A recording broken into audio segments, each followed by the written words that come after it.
మీ GK news నిజం మా గళం.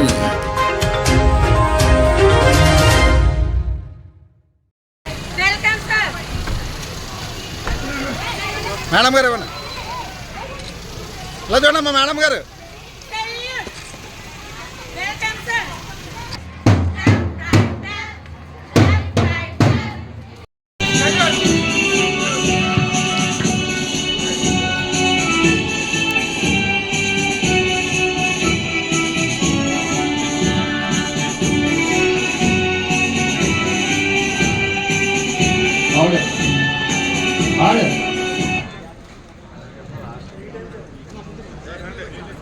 సారి మళ్ళా మనకి సార్ అందరూ కూడా మనకి స్టేజ్ మీద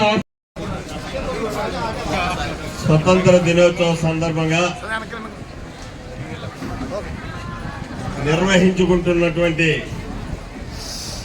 ఈ స్వతంత్ర వేడుకలకు సభా వేదికను అలంకరించిన పెద్దలు, ఉపాధ్యాయులు, ముఖ్యంగా నూతనంగా ఎన్నుకోబడి ఇదే స్కూల్ విద్యార్థినిగా ఈరోజు ఎస్ఎంసి చైర్మన్గా ఉన్నటువంటి పద్మావతి గారు, అలాగే వైస్ చైర్మన్గా ఉన్నటువంటి సీన్ గారు, పత్రికా సోదరులు, మీడియా సోదరులు,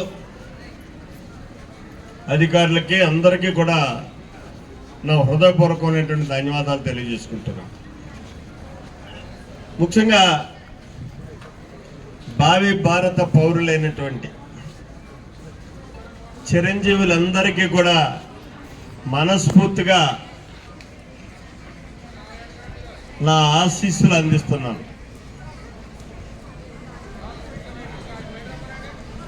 ఈరోజు మనం అంటే ఈ వేదిక మీద ఉన్నటువంటి, వేదిక ముందున్నటువంటి ఈ ప్రాంగణంలో ఉన్నటువంటి ఎవరు కూడా భారతదేశానికి స్వేచ్ఛా వాయువులు వచ్చిన తర్వాతే జన్మించిన వాళ్ళు. మన ఎవరికి ఈ స్వతంత్రం యొక్క విలువ కానీ, స్వేచ్ఛా వాయువులు అంటే ఏంటో కానీ తెలియనటువంటి పరిస్థితి.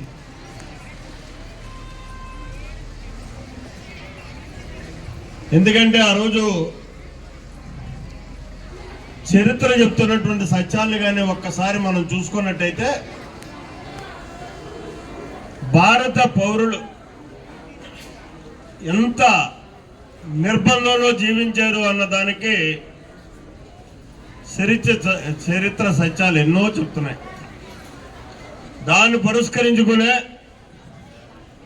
రవి అస్తమించినటువంటి బ్రిటిష్ సామ్రాజ్యాన్ని 400 సంవత్సరాలు పైబడి ఈ భారతదేశాన్ని హస్తగతం చేసుకున్నటువంటి ఆ సామ్రాజ్యవాదుల్ని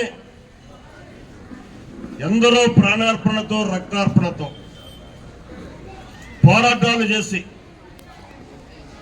వివిధ రకాలైనటువంటి పోరాటాలతోటి ప్రతిఘటించినటువంటి పరిస్థితి ఉన్నా అహింసావాదంతో ఈ రవి అస్తమించిన బ్రిటిష్ సామ్రాజ్యవాదుల్ని ఈ దేశం నుంచి పాల్గొన్నటువంటి బహున్నతమైనటువంటి